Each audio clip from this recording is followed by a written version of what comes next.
guys, this is Joseph Saul.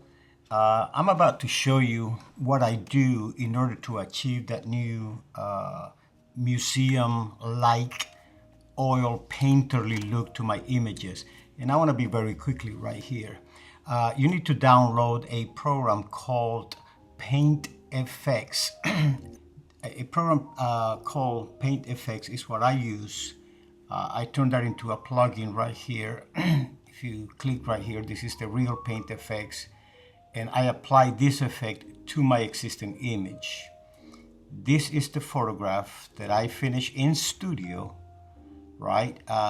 You don't stop being a photographer by using a painterly effect. You are still a photographer. You are simply using all the work that you put in your studio, on location, with all the photography skills that you have. And once you have the photo that you would like to turn into a oil with an oil painting effect, excuse me, then again, you are now using some artistic retouching according to what you want to achieve. But real Paint FX is what I use to manipulate the photograph and turn it into a oil painting fine art portraiture. So what I do, once I have completely finished my photograph and I'm happy with the lighting, with the retouching and all of it, then I simply apply the effect. And as you can see, the effect will take maybe a minute to apply. It analyzes the entire image and is applying many layers of painterly effects, brushes, textures, and so on and so forth, without changing the image. So as you can see, it runs for a little bit, but once it's done, obviously you close the effect, and this is the raw, if you may, alteration after applying that effect. And from here you start manipulating what sort of painting effect do you want. For example, look at all these folders. You've got extra textures. Some are enabled and some are disabled. If you look at this, and every time you enable one, there's a new effect, a new texture effect. And this is where you have to spend time learning which ones do you prefer, which one do you like to achieve the look and the feel that is according to your style. It took me a while. It took me probably about a year to trial and error, to test and find out how much of these layers I want to apply or which ones I do not want to apply. And for that, we use the opacity. We use the brushes to take them out to where we don't want it. We have also paint levels effects over here. We have large brushes, medium brushes, small brushes, lines brushes, detail brushes, refillers.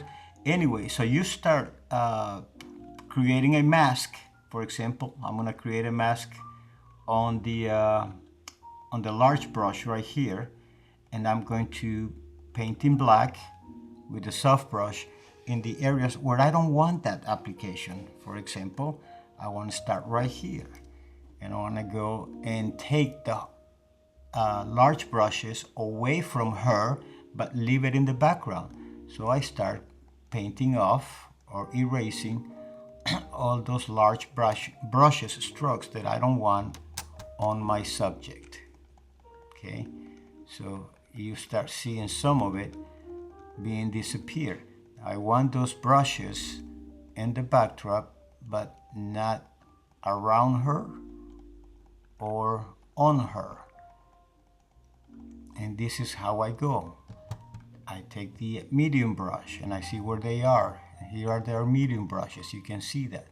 So I do the same thing. I take a brush and I don't want those. Oops, sorry. I don't want those medium brushes, so I take a mask and I start taking them off where I don't want those brushes to be. Anyway, I need you to see what I'm doing, right? So that you can then begin to figure out what do you want and what you don't want when it comes to the effect that you want on your photograph or not. Then I go into, for example, one thing that I do know that I don't like is an effect called, let me see what it is, brush drops right here. I never use that. I don't like that. So you know what? I deleted it or I disable it. Don't like that at all. I want to find out what is causing this section right here. See these black spots? I don't like them, but I need to find out which effect is causing that black. So for that, I enable and disable the brush that I want. And in this case, look at this one here, the crack on her face. Well, I could either minimize it or take it all together. And to take it all together from her face, I simply brush it off very quickly. I want, again, see what, looking for this section here that I do not like. So I am going to probably open this folder up, or actually I can go here and begin to take it off, take those things off that I don't want.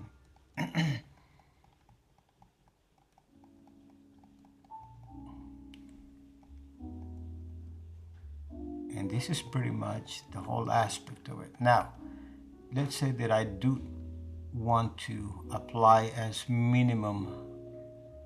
So what I can do, I can bring this to a minimum in every one of these folders to minimize the effect.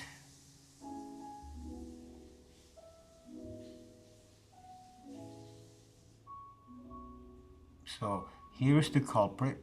So what I can do is just put a mask right there on that, paint with black, and take off that effect. Once that effect is gone, then I can apply the other ones.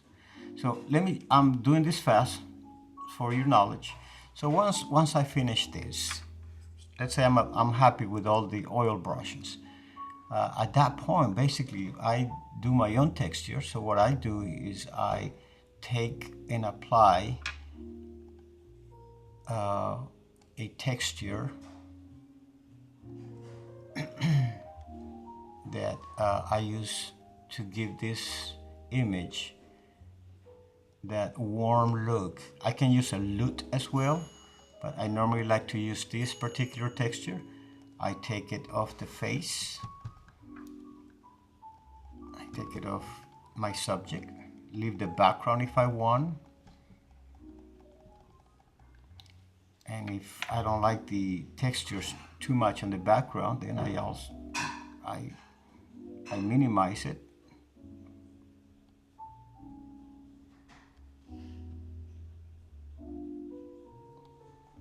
Take it from here. Add more to her face, more warmth onto her face.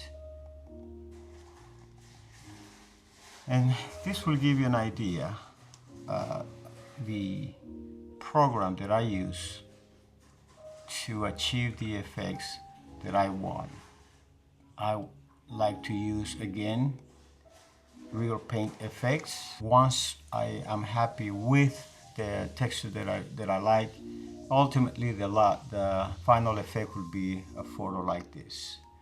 So here is the before, as I started showing you, and this is what I ended up with after applying layers of textures, tonality, color, and I go from the all image. From here, I go from here, my photograph, to here, and ultimately to this. Well, thank you. Hope you like it.